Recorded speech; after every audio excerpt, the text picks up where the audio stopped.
Okay, so today, you guys, we are going to do a lesson on area models. I'm going to do a review problem first with a 2x2, and then I'm going to do a 3x2. So your objective today is that I can use area models to represent multiplication problems.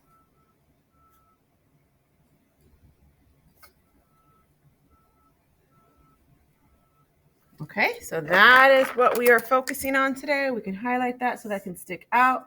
So we're going to use our area models. Remember, an area model shows a certain amount of space. Okay, so we're going to start with, the problem we're going to start with is 23 times 21. So that's what I mean, 2-digit by 2-digit. So we're going to start with a 2-digit by 2-digit area model.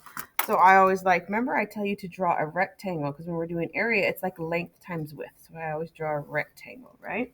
And our first number is going to go on top. And since it's 2 digits, I need 2 columns. So for 2 columns, I'm going to draw a line down the middle.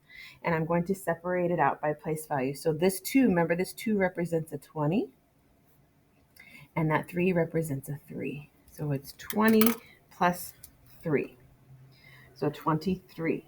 And then we have our 21, and this is going to go down here, and I have 2 columns again, so I need to draw another this way. So now this one goes 20, your ones goes on the top, your ones plus 20. So this first number goes over here, second number goes down there. Okay, then we use each box and we're just going to multiply length times width, like area, length times width. So this is 20 times 1, and this is going to be 3 times 1. So this is going to equal 20, and this equals 3. And if I add 20 plus 3, this equals 23. So you add your total area together. So that's 23. Down here, this math problem would be 20 times 20, and we can use our basic facts, right? 2 times 2 is 4, and add my 2 zeros, so 400. And this one would be 3 times 20. Well, 3 times 2 is 6, and add my 0, so then this is 460. So then I can come down here and I can add 460 plus 23, and I'll get 3, 8, and 4. So 23 times 21 equals 483. So for area model, it's allowing us to separate the place value out and to understand what each of those digits actually equals. Okay, let's try another 2x2 before we move into a 3x2. And we'll kind of stay on the same. So let's do 23 times 31. So we'll just go a little bit bigger here. So again, and I'm going to make my rectangle a little bit bigger so you can see my numbers better.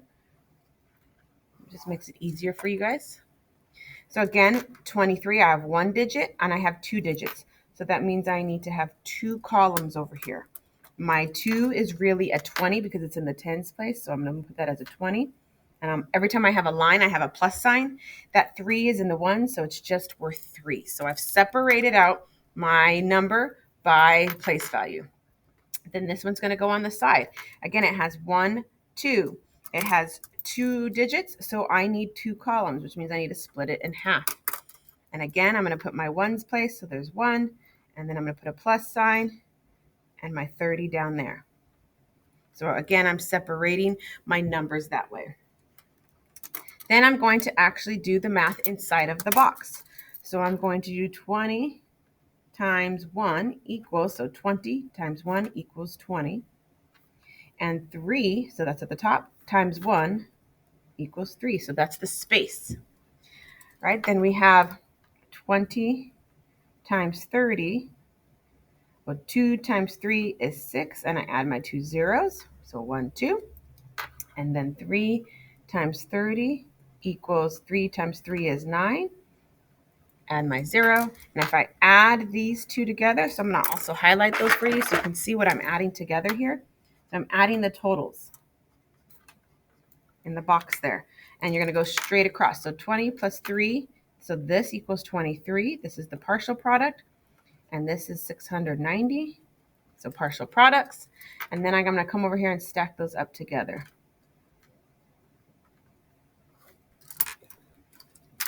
And then 3 times, or not times, sorry, now we're adding. Sorry about that one. Add the partial products, not multiplication. There we go. So 3, 11, regroup your 1.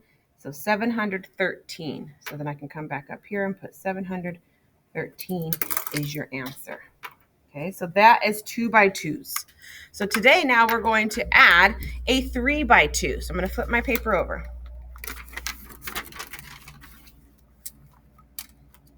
Okay, so here we are going to do 343 times 21. So now I've got 3 digits, so I'm going to make my box even larger because I know I need more space. So once I see more digits, I just like to make my box larger. You have space, so I like to make my rectangle. Remember, area is always length times width, so I'm giving you that shape. So I have 1, 2, 3. That means 3 digits. That means I need 3 columns. So now I need to make this into thirds. 3 columns. So that means this 3 is worth 3 hundredths because it's in the hundreds. Plus this 4 is in the tens, so it's 40. Plus 3 because it's in the ones.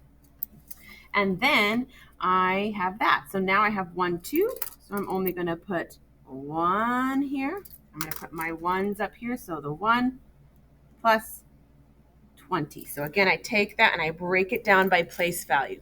And then inside each of these boxes, I'm going to do the multiplication. This is 300 times 1, which equals 300.